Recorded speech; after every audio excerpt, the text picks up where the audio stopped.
আগের সিজনে আমরা দেখেছিলাম গল্পের হিরো সিউক ছিল খুব দুর্বল আর ভীতু একটা ছেলে।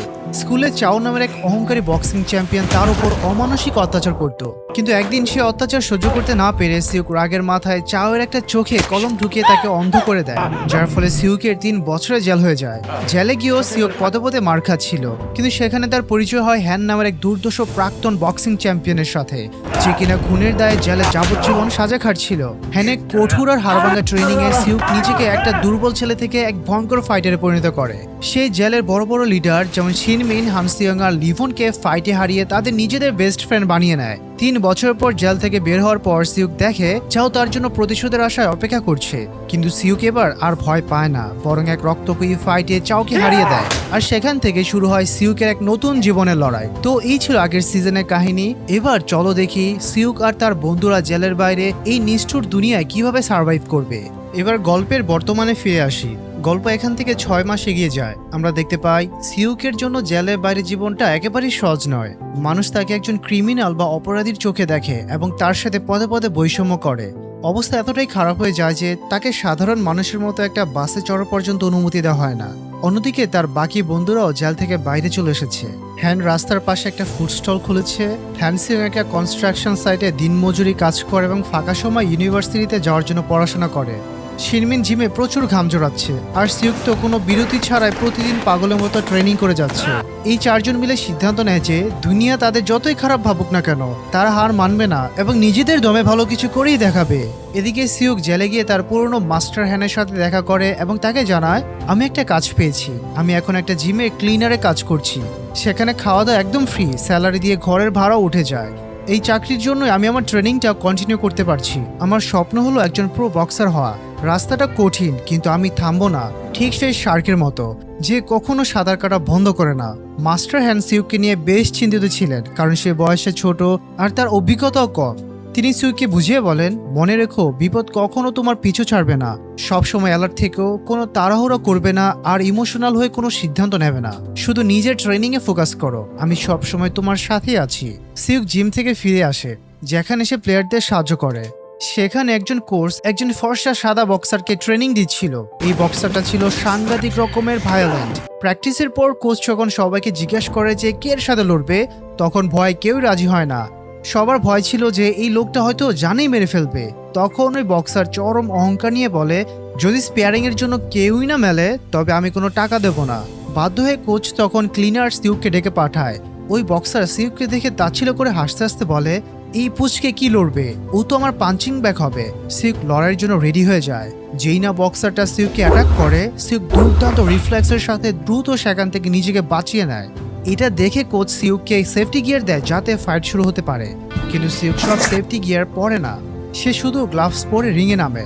ফাইট শুরু হতেই ওই বক্সার সিউকের ওপর ক্ষুধার্ত কুকুরের মতো ঝাঁপিয়ে পড়ে এবং কোনো বিরতি ছাড়াই অনবরত পাঞ্চের বৃষ্টি শুরু করে দেয়। সিউক তখন শুধু নিজের মুখটা গার্ড করছিল, কিন্তু যেই না সে সঠিক সুযোগ পায়, সে চোখের নিমিষেই ওই বক্সারের হাতে এত ভয়ঙ্কর একটা পাঞ্চ মারে যে ব্যথায় কুকিয়ে ওঠে ওই বক্সার সেখানে হাঁটু গেড়ে বসে পড়ে। এই দৃশ্য দেখে জিমের মালিক সিউকের উপর প্রচন্ড রেগে ফায়ার হয়ে যায়, কারণ সে তাদের স্টার বক্সারকে এত জোরে আঘাত করেছে। সে সিউককে হুমকি দিয়ে বলে, এক্ষুনি আমার চোখের সামনে থেকে দূর হ, নইলে তোকে চাকরি থেকে বের করে দেবো।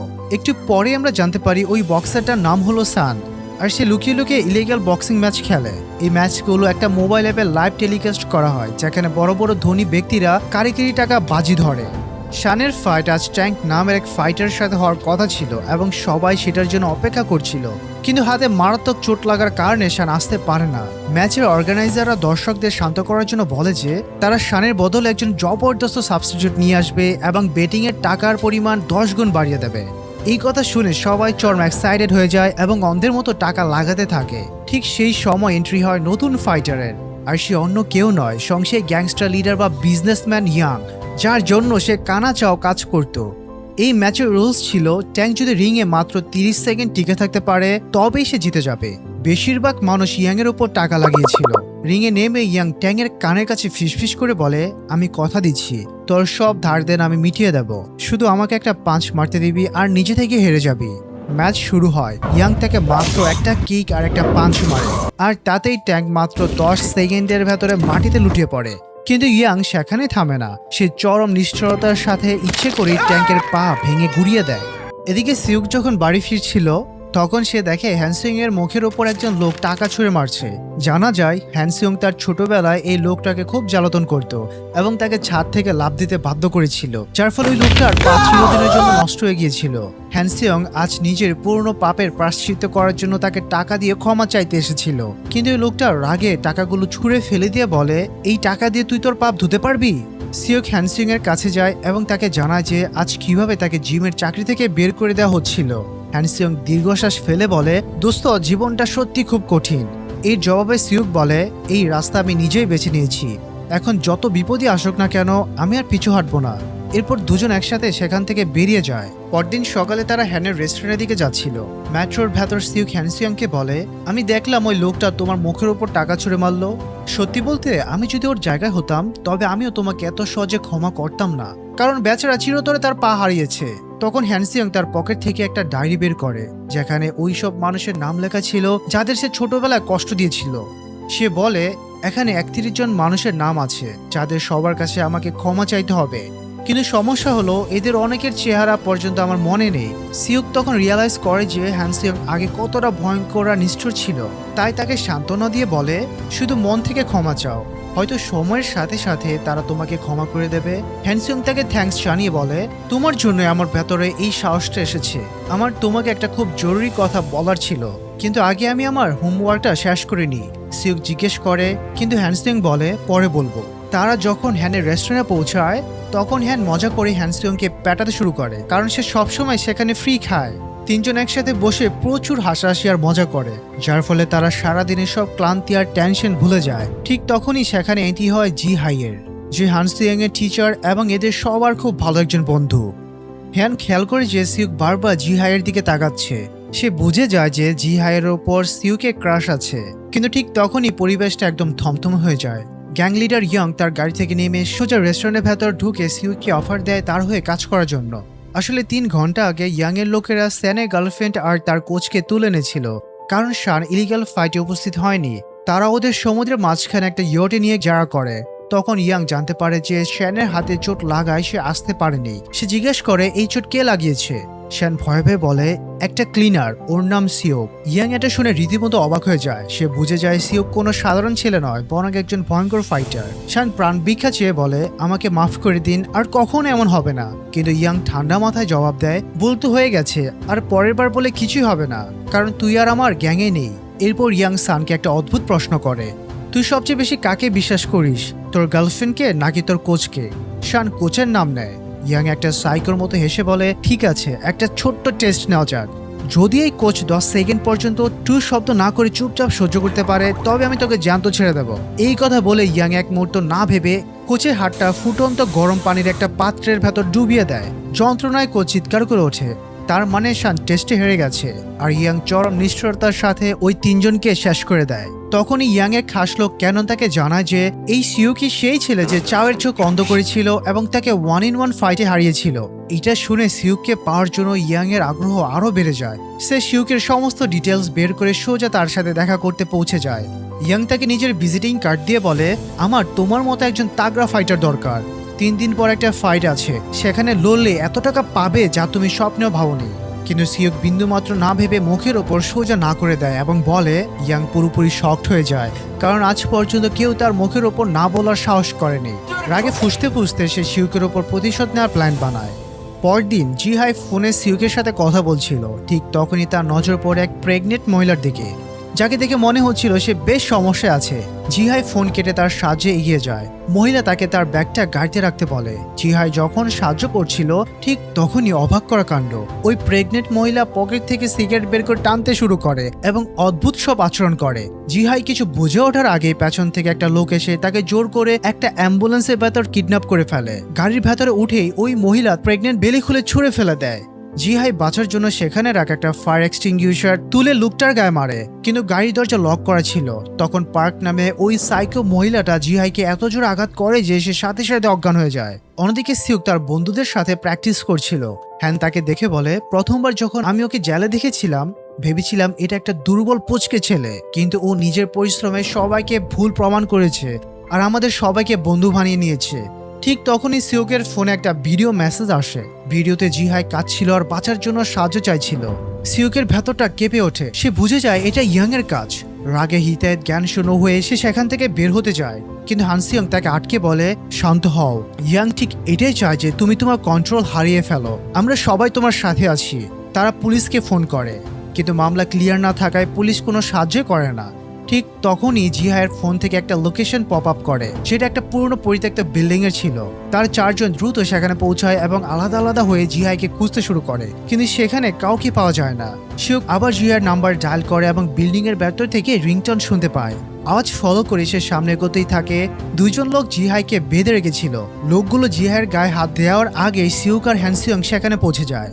সিওক চরম রাগের মাথায় দুটো পাঞ্চে ওই দুজনকে মাটিতে শুয়ে দেয় এবং জিহাইকে মুক্ত করে। কিন্তু জিহাও হাউমাউ করে কাঁদতে কাঁদতে বলে, সিওক এখান থেকে পালাও, এটা একটা ট্র্যাপ। কথাটা শেষ হতে না হতেই চারপাশ থেকে ইয়াং এর গ্যাং এর অগণিত গুন্ডা পঙ্গপালের মতো বেরিয়ে আসে। আসলে এই মহিলা জিহাইয়ের ফোনটা শুধু সিওককে ফাঁদে ফেলার জন্যই ব্যবহার করছিল।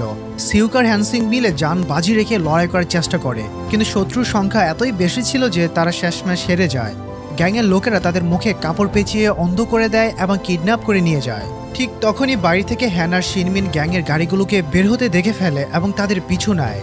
গাড়ির ভেতর সিউকের উপর ভয়ঙ্কর ইলেকট্রিক শক দেওয়া হয়, যতক্ষণ না সে সেন্সলেস হয়ে যায়। সিউকের যখন চোখ খোলে সে দেখে তাকে একটা চেয়ারের সাথে বেঁধে রাখা হয়েছে। সে চিৎকার করে ইয়াং এর কাছে জানতে চায়, আমার বন্ধুরা কোথায়? ইয়াং কোনো জবাব না দিয়ে তাকে এক ভয়ঙ্কর আর লোমহর্ষক গল্প শোনাতে শুরু করে। সে বলে, আফ্রিকাতে বাচ্চাদের কিভাবে চাইল্ড সোলজার বানানো হয় জানিস? শুরুতেই তাদের চোখে পট্টি বেঁধে দেওয়া হয় আর গুলি চালাতে বলা হয়। বাচ্চারা ভাবে তারা ফাঁকা জায়গায় নিশানা লাগাচ্ছে, কিন্তু যখন পট্টি খোলা হয় তখন তারা দেখতে পায় যে সামনে তাদেরই আপনজনদের রক্তমাখা লাশ পড়ে আছে। এই সাংঘাতিক ট্রমাতে বাচ্চারা ভেতর থেকে পুরোপুরি ভেঙে যায় এবং চিরজীবনের জন্য তাদের মালিকের কেনা গোলামে পরিণত হয়। এই গল্প শেষ করে ইয়াং হানসিয়ং আর জিহাইয়ের মুখ থেকে কাপড় সরিয়ে দেয়। সে একটা পৈশাচিক হাসি দিয়ে সিওককে বলে, চল ওই আফ্রিকার গেমটাই খেলি। এই দুজনের মধ্যে একজনকে বেছে নে, যে বাঁচবে আর অন্যজন মরবে। এই কথা শুনে সিউকের মাথা পুরোপুরি ব্ল্যাঙ্ক হয়ে যায়। সে ইয়ং এর কাছে হাত জোর করে কাকতি মিনতি করে বলে, এদের কোনো দোষ নেই, ওদের ছেড়ে দাও। তুমি আমাকে যত ইচ্ছা কষ্ট দাও, কিন্তু ওদের মেরো না। ইয়াং ধমক দিয়ে বলে, চুপ কর, এভাবেই তো কোনো মজাই আসবে না। সেই খুনের দায়িত্ব তার খাস সাইকো অ্যাসিস্ট্যান্ট পার্ককে দিয়ে দেয়। এই কাজগুলো পার্ক চরম মজা করে করত। ইয়াং তার হাতে একটা চাকু দিয়ে বলে, যদি সিউক কাউকে বেছে না নেয় তবে দুজনকে কেটে ফেলবি। সে তার লোকদের এই পুরো দৃশ্যটা রেকর্ড করার নির্দেশ দেয়। পার্ক সিউককে সিদ্ধান্ত নেওয়ার জন্য 10 সেকেন্ড সময় দেয়। সিউক পাগল হয়ে যায় এবং চিৎকার করে বলে, ওদের কিচ্ছু করবি না, নইলে আমি তোদের সবাইকে জানে মেরে ফেলবো। সে হানসিয়ং এর দিকে তাকিয়ে কাঁদতে কাঁদতে বলে যে সে বুঝতে পারছে না কি করবে।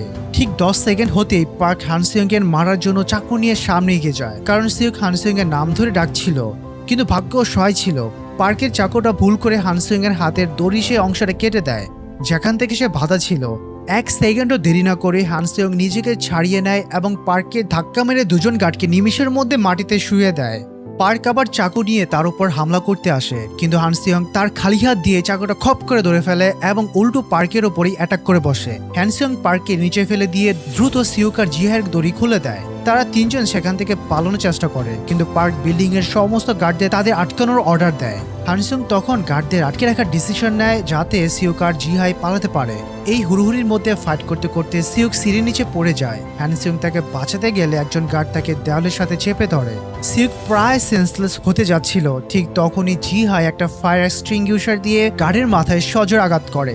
সিউক আবার উঠে দাঁড়ায় এবং দুজনে মিলে গার্ডদের শেষ করতে থাকে, কিন্তু তারা ঠিকমতো শ্বাস নেওয়ার আগেই সেখানে আরও অসংখ্য গার্ড চলে আসে। ততক্ষণে হানসিয়ং এর পেট থেকে গল গল করে রক্ত ঝরছিল, কিন্তু সে তার বন্ধুদের দিকে তাকিয়ে বলে, তোরা পালা, আমি ওদের দেখছি। সে সিঁড়ির একটা লোহার রেলিং ভেঙে নেয় এবং জমদূতের মতো তাদের সাথে একাই লড়তে শুরু করে। সিউক আর জিহাই প্রাণ হাতে করে দৌড়াতে দৌড়াতে গ্যারেজে পৌঁছায়, কিন্তু সেখানে শত্রুরা তাদের পথ আটকে দাঁড়ায়।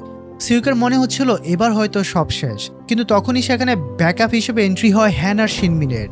তারা দুজন এসে গার্ডদের এমন নির্মম ধোলাই দেয় যে সব গুন্ডা নিমিষেই মাটিতে লুটিয়ে পড়ে। এরপর সবাই মিলে যখন হ্যানসিয়ং এর কাছে ফিরে যায়, তারা দেখে যে রক্তে ভাসতে থাকা হ্যানসিয়ং একাই সমস্ত গার্ডদের পরাস্ত করে দিয়েছে। সিউক হ্যানসিয়ংকে কাঁধে ভর দিয়ে গাড়িতে তুলে নেয় এবং তারা সেখান থেকে দ্রুত পালানোর চেষ্টা করে, কিন্তু হ্যানসিয়ং এর অবস্থা খুবই ক্রিটিক্যাল ছিল, কারণ পার্ক তাকে মারাত্মকভাবে জখম করেছিল। গাড়ির ভেতর মৃত্যুর প্রহর গোনা হ্যানসিয়ং তার পকেট থেকে সেই ডায়েরিটি বের করে, যেখানে সে মানুষগুলোর নাম ছিল যাদের সে কষ্ট দিয়েছিল। সে কাঁদতে কাঁদতে সিউককে বলে, ভাই আমার হয়ে তুই এদের সবার কাছে ক্ষমা চেয়ে নিস। সিউক ঢুকরে ঢুকরে কেঁদে কেঁদে বলে, না তুই নিজে ঠিক হয়ে সবার কাছে ক্ষমা চাইবি। হ্যানসিয়ং একটা হাসি দিয়ে বলে, আমি শুধু এটাই চেয়েছিলাম যে আমি যখন মরবো তখন মানুষ যেন আমাকে একটা খারাপ মানুষ হিসেবে মনে না রাখে। কিন্তু আফসোস, হসপিটালে পৌঁছানোর আগে রাস্তায় ট্রাফিক জ্যামে আটকে হ্যানসিয়ং চিরতরে মৃত্যুকে আলিঙ্গন করে। সিউক আর তার বন্ধুরা গাড়ির ভেতর হাউমাউ করে কাঁদতে থাকে। সিউকের বুক ফেটে যাচ্ছিল কষ্টে। সে নিজেই হ্যানসিয়ং এর এই মর্মান্তিক মৃত্যুর জন্য দায়ী ভাবতে থাকে। হ্যানসিয়ং এর ফিউনারালের দিনে সিউক হ্যানসিয়ং এর ছবির সামনে দাঁড়িয়ে অনুতাপের পড়ছিল। ঠিক তখন একটা মেয়ে এসে সিউকের গালে একটা কষে চড় বসিয়ে দেয়। সে চিৎকার করে জানতে চায়, যখন আমার ভাই মরছিল তখন তুই কোথায় ছিলি? জানা যায় মেয়েটি হলো হ্যানসিয়ং এর বোন জিন। সিউক অঝরে কাঁদতে কাঁদতে বারবার ক্ষমা চাইতে থাকে, কিন্তু জিন চরম রাগে আর শোকে বলে, আমার তোর ক্ষমা চাই না, আমার ভাইকে ফিরিয়ে দে। তোরা সবাই বেঁচে আছিস আর আমার ভাইটা মরে গেল, কেন এমন হলো? সিউক ভেতর থেকে এতটাই ভেঙে পড়েছিল যে সে ভাবতে শুরু করে ইয়াং এর কথা মেনে নিলে হয়তো আজ হ্যানসিয়ং বেঁচে থাকতো। সে নিজেকে অভিশাপ দিয়ে বলে, আমি ওকে মেরেছি, আমার জায়গায় ওর বেঁচে থাকা উচিত ছিল। তখন হ্যান তাকে সান্ত্বনা দিয়ে বলে, নিজেকে দোষ দেওয়া বন্ধ কর, এটা তোর ভুল নয়। ভুলে যাস না, তোর জন্যই হ্যানসিয়ং পুনরায় একজন ভালো মানুষ হওয়ার সুযোগ পেয়েছিল। তোর জন্যই সে তার পড়াশোনা শেষ করেছিল আর যাদের কষ্ট দিয়েছিল তাদের কাছে ক্ষমা চেয়েছিল। তুই যদি এভাবে কান্নাকাটি করিস তবে ওর আত্মা কোনোদিনই শান্তি পাবে না। হ্যানসিয়ং এর বোন জিন দূর থেকে এই কথাগুলো শুনে ফেলে এবং সে বুঝতে পারে যে এই মানুষগুলো তার ভাইয়ের কত কাছের আর সত্যিকারের বন্ধু ছিল। ঠিক তখন ফিউনারালের মাঝে জিহাইয়ের সাথে অদ্ভুত একটা লোকের ধাক্কা লাগে, যাকে দেখে তার বেশ চেনা চেনা মনে হয়। জিহাই লুকিয়ে তার পিছু নেয়। ওই লোকটার নাম ছিল স্কার। স্কার হ্যানসিয়ং এর মৃত্যুর কেসটা যে পুলিশ অফিসার হ্যান্ডেল করছিল তার সাথে গিয়ে দেখা করে। স্কার অফিসারকে একটা ফোন দেয়, যেখানে লাইনে ছিল ক্যানন। ক্যানন ওই দুর্নীতিগ্রস্ত পুলিশ অফিসারকে মোটা অঙ্কের ঘুষ অফার করে, যাতে সে হ্যানসিয়ং এর মৃত্যুর দায় অন্য কারো ঘাড়ে চাপিয়ে দিয়ে ইয়াংকে পুরোপুরি ক্লিয়ার করে দেয়। জিহাই লুকিয়ে এইসব কথা শুনে ফেলে এবং সোজা গিয়ে হ্যান আর সিনমিনকে জানায়। অন্যদিকে ফিউনারালে ইয়াং এর কোন এক লোক ফুলের তোড়া রেখে গিয়েছিল, যার সাথে একটা নোট লেখা ছিল, আমার খেলা এখনো শেষ হয়নি। হ্যান রাগে ওই ফুলগুলো ছুঁড়ে ফেলে দেয় এবং বলে যে ওই পুলিশের উপর ভরসা করাটা একদম বেকার। শিরমিন তাকে শান্ত করে বলে, প্রতিশোধ তো আমিও নিতে চাই, কিন্তু রাগ দিয়ে কাজ হাসিল হবে না। অন্যদিকে সিউক যখন হ্যানসিয়ং এর ডায়েরিটা পড়ছিল তখন সে লক্ষ্য করে যে তালিকার একদম শেষের নামটা ছিল সিউকের নিজের। তখন সিউকের মনে পড়ে যায় যে মেট্রোতে হ্যানসিয়ং তাকে কি বলতে চেয়েছিল। আসলে জেলে শুরুতে হ্যানসিয়ং সিউকে প্রচুর কষ্ট দিয়েছিল আর সেই জন্যই সে সিউকের কাছে ক্ষমা চাইতে চেয়েছিল। এই বিষয়টা সিউকের বুকের ভেতর আগুন ধরিয়ে দেয়। সে প্রতিজ্ঞা করে যে কোনো মূল্যে সে ইয়াং এর কাছ থেকে খুনের প্রতিশোধ নিয়ে ছাড়বে। সে বন্ধুদের কাছে গিয়ে বলে, আমাদের প্রতিটা পদক্ষেপ খুব ভেবেচিন্তে নিতে হবে। ঠিক তখনই সেখানে হ্যানসিয়ং এর বোন জিন এসে হাজির হয় এবং বলে যে সে তাদের এই মিশনে যুক্ত হতে চায়, কারণ এটা তার নিজের ভাইয়ের রক্তের বদলার মামলা। নিজের শক্তি প্রমাণ করার জন্য জিন নিমিষের মধ্যে তাদের সবাইকে ফাইটে হারিয়ে দেয়। এবার এই নতুন টিম প্রতিশোধের মাস্টার প্ল্যান শুরু করে। জিহাইয়ের হঠাৎ মনে পড়ে যায় যে ওই সাইকো পার্ক তাদের ভিডিও রেকর্ড করার অর্ডার দিয়েছিল। তারা বুঝতে পারে যদি তারা ওই ভিডিও ফুটেজটা হাত করতে পারে তবে ইয়াংকে খুব সহজে জেলে হাওয়া খাওয়ানো যাবে। সিউকের মাথায় একটা দারুণ আইডিয়া আসে। সে বলে জিন একজন ডেলিভারি গার্ল সেজে ইয়াং এর হেডকোয়ার্টারে ঢুকবে। জিন ইয়াং এর গ্যাংয়ের কাছে একটা পার্সেল নিয়ে যায়। আসলে সিউক ওই বক্সের ভেতর খুব চালাকি করে একটা স্পাই ক্যামেরা লুকিয়ে রেখেছিল এবং বক্সের উপর ইয়াং এর দেওয়া সে ভিজিটিং কার্ডটা লাগিয়ে দিয়েছিল। জিন যখন গার্ডের হাতে পার্সেলটি দেয় তখন কার্ডটা দেখে গার্ড ভাবে এটা নিশ্চয়ই বসের কোনো জরুরি জিনিস। সে সোজা পার্সেলটি নিয়ে কন্ট্রোল রুমে চলে যায় আর এভাবেই স্পাই ক্যামেরার মাধ্যমে গার্ডের প্রতিটি মুভমেন্ট রেকর্ড হয়ে যায় এবং সিউক ঘরে বসে পুরো বিল্ডিং এর একটা ম্যাপ তৈরি করে ফেলে এবং কন্ট্রোল রুমের সঠিক লোকেশন ট্রেস করে নেয়। এবার ছিল আসল অ্যাকশনের পালা। হ্যান তার গাড়ি নিয়ে বিল্ডিং এর গ্যারেজে প্রবেশ করে। ক্যামেরা একটা অচেনা গাড়ি দেখে গার্ড তার সঙ্গীদের সেটাকে চেক করার জন্য নিচে পাঠায়। তারা নিচে গিয়ে দেখে গাড়িটা সম্পূর্ণ ফাঁকা, কিন্তু ভেতর থেকে অদ্ভুত একটা আওয়াজ আসছিল। ঠিক তখনই গাড়ির ভেতরে রাখা একটা মাইক্রো ওভেন প্রচন্ড শব্দে ব্লাস্ট করে। ফায়ার অ্যালার্ম বেজে ওঠে এবং বিল্ডিং এর সব গার্ড গ্যারেজের দিকে দৌড়াতে থাকে। এটা ছিল গার্ডদের ডিস্ট্র্যাক্ট করার একটা ফাঁদ। আর এই সুযোগেই সিউক এবং তার টিম বিল্ডিং এর ভেতর প্রবেশ করে। সেখানে থাকা বাকি গার্ডদের সাথে সিউক টিমের এক ভয়ানক রক্তক্ষয়ী ফাইট শুরু হয়। গার্ডদের সংখ্যা অনেক বেশি থাকলেও তারা সিউক আর তার বন্ধুদের সামনে টিকতে পারছিল না। টিম দুটো ভাগে ভাগ হয়ে যায়। শিনমিন আর হ্যান গার্ডদের আটকাতে থাকে আর আচ্ছামতো ধোলাই দেয়। আর এই ফাঁকে সিউক গার্ডদের পরাস্ত করে সোজা কন্ট্রোল রুমের দিকে ছুটে যায়। রুমের দিকে ছুটে যায় সেই ভিডিও রেকর্ডিংটা নেওয়ার জন্য। সিউক কন্ট্রোল রুমে ঢুকে কর্মচারীদের ভয় দেখিয়ে ফুটেজ বের করতে বলে, কিন্তু সে জানতে পারে যে ওই দিনের সমস্ত রেকর্ডিং সার্ভার থেকে পুরোপুরি ডিলিট করে দেওয়া হয়েছে। অন্যদিকে ইয়াং তার পেন্ট হাউস অফিসে বসে সিসিটিভি ক্যামেরা এসব তামাশা দেখছিল এবং সিউকের এমন মাস্টার প্ল্যান দেখে বেশ অবাকও হয়েছিল। সিউক ব্যর্থ হয়ে তার বন্ধুদের কাছে ফিরে আসে। ঠিক তখনই পুরো বিল্ডিং এর স্পিকারগুলোতে ইয়াং সেই ভিডিওটা প্লে করে দেয় যেটা সিউক খুঁজছিল। সিউক নিজের কানে তার সেই অসহায় আওয়াজটা শুনতে পায় যেখানে সে হানসিয়ং এর প্রাণ ভিক্ষা চাইছিল। ভিডিওতে যখন পার্ক হানসিয়ংকে চাকু মারে তখন তাদের রক্তের আগুন দাও দাও করে জ্বলে ওঠে এবং তারা প্রতিশোধের জন্য পুরোপুরি পাগল হয়ে যায়। ঠিক তখনই ক্যানন, পার্ক আর ইয়াং এর কিছু খাস গুন্ডা তাদের সামনে এসে দাঁড়ায়। ইয়াং স্পিকারে ঘোষণা করে, সিউক ভিডিওটা চাইলে উপরে এসে নিয়ে যা। সিউক এক সেকেন্ডও না ভেবে সোজা এলিভেটরের দিকে পা বাড়ায়। ক্যানন তখন তার বাকি সব গুন্ডাদের গ্যারেজে যাওয়ার অর্ডার দেয়। সেখানে শুধুমাত্র ক্যানন, পার্ক আর স্কার থেকে যায় যাতে তারা সিউকের বন্ধুদের সাথে শেষ লড়াইটা লড়তে পারে। যেই না জিন জানতে পারে যে ওই ভাইকে নির্মমভাবে খুন করেছে, সে রাগে উন্মাদ হয়ে সোজা এক জানোয়ারের মতো পার্কের উপর ঝাঁপিয়ে পড়ে। অন্যদিকে শুরু হয় শিনমিন আর ক্যাননের লড়াই আর হ্যান যায় স্কারের সাথে। এদিকে এলিভেটরের ভেতর সিউক তার হাতে ব্যান্ডেজগুলো খুলে ফেলে এবং ইয়াং এর সাথে শেষ লড়াইয়ের জন্য নিজেকে প্রস্তুত করে। সিউক উপরে পৌঁছে সোজা বক্সিং রিংয়ে গিয়ে ঢোকে। সেখানে স্ক্রিনে সে ওই ভিডিওটাই চলতে দেখে যেটা সে খুঁজছিল। ইয়াং তার পকেট থেকে একটা প্যান ড্রাইভ বের করে বলে, এর ভেতরে ওই ভিডিওটা আছে। তোর কাছে দুটো রাস্তা আছে, হয় এই প্যান ড্রাইভটা নিয়ে এখান থেকে ল্যাচ গুটিয়ে পালা, না হয় আমার সাথে রিংয়ে লড়। আমি তোকে আমার ওপর প্রতিশোধ নেওয়ার একটা সুযোগ দিচ্ছি। সিউক প্যান ড্রাইভটা তুলে নিয়ে ফিরে যাওয়ার জন্য পা বাড়ায়, কিন্তু ইয়াং পেছন থেকে তাকে ডাক দিয়ে তার পরিবারকে শেষ করার হুমকি দেয়। সে চরম উদ্ধত নিয়ে বলে, যখন আমি তোর বন্ধুদের বদলে তোর পরিবারকে ক্ষতি করব তখন তার রাগটা আরো বেশি হবে, তাই না? সিউক থমকে দাঁড়ায় এবং ঘুরে জিজ্ঞেস করে, তুমি এসব কেন করছো? ইয়াং এক পৈশাসিক হাসি দিয়ে চরম নির্লজ্জের মতো জবাব দেয়, আমার মানুষকে কষ্ট দিতে খুব ভালো লাগে, আর এই দুনিয়ায় কেউ আমাকে না বলার সাহস করে না। সিউক রাগে গর্জে ওঠে, তার উপর হামলা করে, কিন্তু ইয়াং ছিল চরম দ্রুত আর শক্তিশালী। সে সিউকের সমস্ত পাঞ্চ খুব সহজে ডজ করে এড়িয়ে যায়। সে সিউককে চড় মারে এবং তাকে নিয়ে চরম মজা করতে থাকে। ইয়াং প্রমাণ করে দেয় যে সে সিউকের চেয়েও কয়েক গুণ বেশি শক্তিশালী। সে সিউকের উপর এত মারাত্মক একটা আঘাত করে যে সিউক ছিটকে গিয়ে একটা টেবিলের উপর পড়ে আর টেবিল ভেঙে চুরমার হয়ে যায়। অন্যদিকে নিচে শিনমিন আর ক্যাননের সামনাসামনি টক্কর চলছিল, কিন্তু হ্যান্ড স্কারের সাথে কোনোভাবেই পেরে উঠছিল না। তার সে পুরনো পায়ের চোটের ব্যথা আবার মাথাচাড়া দিয়ে উঠেছিল, কিন্তু জিন ততক্ষণে পার্কের অবস্থা কাট করে দিয়েছিল। সে তার ভাইয়ের মৃত্যুর প্রতিটি আঘাতের বদলা নিচ্ছিল এবং শেষমেশ পার্কে নির্মমভাবে পিটিয়ে সেখানে শুয়ে দেয়। স্কার যখন হ্যানের গলা টিপে তাকে মেরে ফেলার উপক্রম করছে, ঠিক তখনই জিন মাঝখানে ঢুকে স্কারের উপর হামলা করে হ্যানকে বাঁচিয়ে নেয়। উপরে সিন তখন যন্ত্রণায় কাতরাচ্ছিল। ইয়াং তাকে আরেকটা ভয়ঙ্কর পাঞ্চ আর কিক মেরে সোজা কাছের জানালার উপর আছড়ে ফেলে। ইয়াং এর এখন এই সাইকো খেলাটা চরম মজা লাগছিল। সে সিউককে আরো উস্কে দেওয়ার জন্য স্কিনে হ্যানসিং এর মৃত্যুর ওই যন্ত্রণাদায়ক ভিডিওটা বারবার চালাতে থাকে। সে সিউকের গলা চেপে তাকে জোর করে সে দৃশ্যটা দেখে বাধ্য করে যেখানে হ্যানসিং মৃত্যুর কোলে ঢলে পড়ছিল। নিচে জিন আর শিনমিনও তাদের শত্রুদের কাছে ধীরে ধীরে হার মানতে শুরু করে, কিন্তু উপরে জিন আর সিউকের চোখে হ্যানসিং এর সে আত্মত্যাগ আর সাহসের দৃশ্যটা বেশি ওঠে। তার ভেতরে এক অমানসিক শক্তি জন্ম নেয়। সে প্রচন্ড হুঙ্কারে ইয়ং এর গ্রিক থেকে নিজেকে ছাড়িয়ে নেয় এবং তার সমস্ত ক্ষোভ এক এক করে পাল্টা আঘাত হানে। ইয়াং মুচকি এসে বলে, যাক, এবার আসলে আসল খেলা শুরু হবে। কিন্তু না, এবার সিউকের পাল্লা পুরোপুরি ভারী ছিল।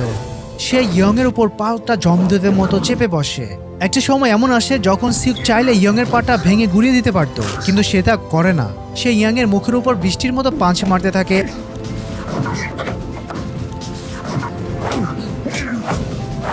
এবং তাকে শূন্য তুলে রিংয়ের ঠিক মাঝখানে এত অমানসিক শক্তিতে আছড়ে ফেলে যে রিংয়ের ফ্লোরটায় ভেঙে নিচে ডেবে যায়।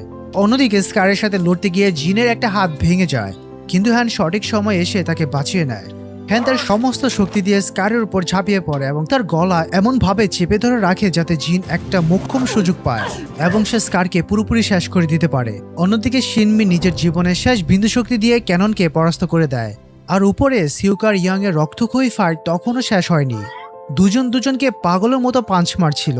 সিউক ইয়াংকে জাপটে ধরে আর হাতটা ভেঙে দেওয়ার চেষ্টা করে। ইয়াং তীব্র যন্ত্রণা নিজের বুকে পাথর চেপে সিউককে শূন্য তুলে ফ্লোরে আছড়ে মারে যাতে সিউক তার হাত ছেড়ে দেয়, কিন্তু সিউকের গ্রিপ এক চুলও আগলা হয় না। শেষমেশ ইয়াং হার মেনে নেয় এবং সিউক এক হ্যাচকা টানে তার হাতটা মটকে ভেঙে দেয়। রাগে পাগল হয়ে ইয়াং সিউককে ধাক্কা দিয়ে জানালার কাঁচ ভেঙে নিচে ফেলে দেওয়ার চেষ্টা করে, কিন্তু সিউক খুব শক্ত করে জানালার ফ্রেমটা ধরে ফেলে, যার ফলে উল্টো ইয়াংই জানালার বাইরে ছিটকে গিয়ে শূন্যে ঝুলতে থাকে। সিউক চাইলে হান সিয়ং এর মৃত্যুর বদলা নেওয়ার জন্য তাকে ওখান থেকে নিচে ফেলে দিতে পারত, কিন্তু সে একজন নিষ্ঠুর খুনি হতে চায়নি। সে ইয়াং এর হাত ধরে তাকে টেনে ভেতরে তুলে এনে তার জান বাঁচায়। ইয়াং পাগলের মতো হাসতে হাসতে বলে, তুই আমাকে জ্যান্ত ছেড়ে দিয়ে খুব ভুল করলি। কিন্তু সিউক তার কথায় বিন্দুমাত্র কান না দিয়ে একটা চরম তাচ্ছিল্যের দৃষ্টি দিয়ে সেখান থেকে চলে যায়। ইয়াং জীবনে প্রথমবারের মতো উপলব্ধি করে যে সে আর সব দিক থেকে পুরোপুরি হেরে গেছে। পরদিন সকালে পুলিশ এসে ইয়াংকে অ্যারেস্ট করে আর ওর ইলিগাল বক্সিং, বিটিং এবং হ্যানসিয়ং ও স্যানকে খুন করার অসংখ্য চার্জ গঠন করা হয়।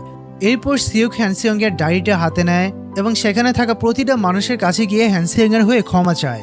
যদিও বেশিরভাগ মানুষই তাকে ক্ষমা করেনি, কিন্তু অন্ততপক্ষে সিউক হ্যানসিয়ং এর শেষ ইচ্ছাটুকু পূরণ করেছিল। তারপর সেই ডায়েরির সেই পাতাটা খোলে যেখানে তার নিজের নামটা লেখা ছিল, আর সেখানে সে কলম দিয়ে লিখে দেয়। সে হ্যানসিয়ং এর ছবির সামনে দাঁড়িয়ে ইমোশনাল হয়ে বলে, ভাই আমি তো তোকে অনেক আগে মাফ করে দিয়েছিলাম। সিউক এরপর জেলে মাস্টার হ্যানের সাথে দেখা করতে যায় এবং তাকে আত্মবিশ্বাসের সাথে বলে, আমি ঠিক আপনার মতো একজন প্রো বক্সার হতে চাই। মাস্টার হ্যান তাকে সতর্ক করে বলে যে প্রো লেভেলে পৌঁছাতে হলে তাকে অমানসিক পরিশ্রম করতে হবে। খুব শীঘ্রই সিউক এবং তার বন্ধুরা জানতে পারে যে বিগিনার্সদের জন্য রকি ওয়ার্ল্ড চ্যাম্পিয়ন শুরু হতে চলেছে, আর তারা সবাই একজোট হয়ে সেখানে অংশ নেওয়ার সিদ্ধান্ত নেয়।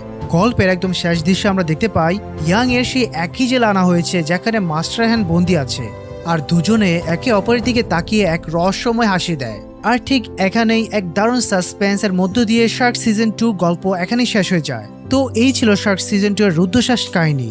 এখনো পর্যন্ত সিজন 3 এর কোনো অফিসিয়াল অ্যানাউন্সমেন্ট আসেনি, তবে যেমনই আসবে সবার আগে আমি তোমাদের জন্য সেটি নিয়ে আসবো।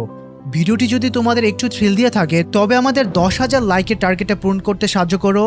আর যারা একদম শেষ পর্যন্ত ভিডিওটা দেখেছো তারা কমেন্ট করে 5 ইমোজি অবশ্যই দিও, যাতে আমি বুঝতে পারি কাদের কাছে গল্পটি সবচেয়ে জোশ লেগেছে।